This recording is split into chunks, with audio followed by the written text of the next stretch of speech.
سلام بیننده عزیز، خدا کنه جور صحتمند باشین.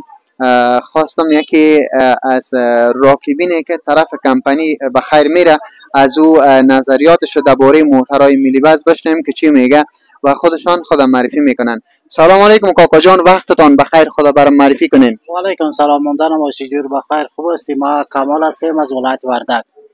بخیر باشی کاکا، سلامت باشی. خودت طرف کمپانی میری بخیر؟ بله. میشه درباره این موترهای ملی بس نظریات تا بر ما بگویی؟ چی نظر داری ای که موترهای ملی بس با 5 افغانی کرایه میبرن یک راکب میارن؟ خودت بر من نظر تا بگو، نظر شخصی خودت. ما از این موترها بیخی راضی هستیم، به خاطر که پیش از این ملی بس ها که نبود یک کاشتر 15,000 روپیه کرا میگرفت. حال ملی بس ها که اومده برای مردم غریب است که مردم غریب از این زیاد استفاده میکنه، به نفع مردم غریب است که توانی را نداره که 20 روپیه 15 روپیه کرا بده، ولی به 5 روپیه میره میه هم روزانه کار خود میرسانه پس میه. تشکر، سلامت باشی. مثل خودت دیگران همینچو یک نظر دارن ای که موترهای ملی بس، شرکت ملی بس همچی یک کار در نظر گرفت، هدفش صرف خدمت است، دیگران هم همینطور نظر دارن و شاید امی غریب کارا کنش باید امی نظر داشته باشه، ولی کسی پیسه دار است از او گفتن نمیتونه. اگر خودت یک روز کرا نداشته باشی، دریور بگویی که من کرا ندارم، آیا سر دریور اعتماد داری که خودت بگویی که من میبرمت بدون پول؟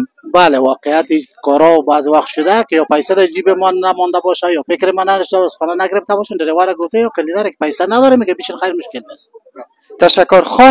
خواستت از شرکت دولتی مسافربری ملی بس چی هست؟ خواست ما از شرکت ملی بس همی است که ملی بس ها در هر مسیر زیاد کنه که مردم زیاد معطل نشود. در بعض مسیرها بیخی ما چیز ملی بس ها نداریم، بعد کل خطا ملی بس داشته باشه که کل مسافرین محترم رفت آمد کنه. ان شاء الله این وعده رو ما برات میتم از همکاری شما، از همکاری مردم از موترهای ملی بس استفاده کنن. روزی میشه که در تمام شهر کابل تمام لایناش موترهای ملی بس ان شاء الله با پول کم خدمات خود عرضه کنه.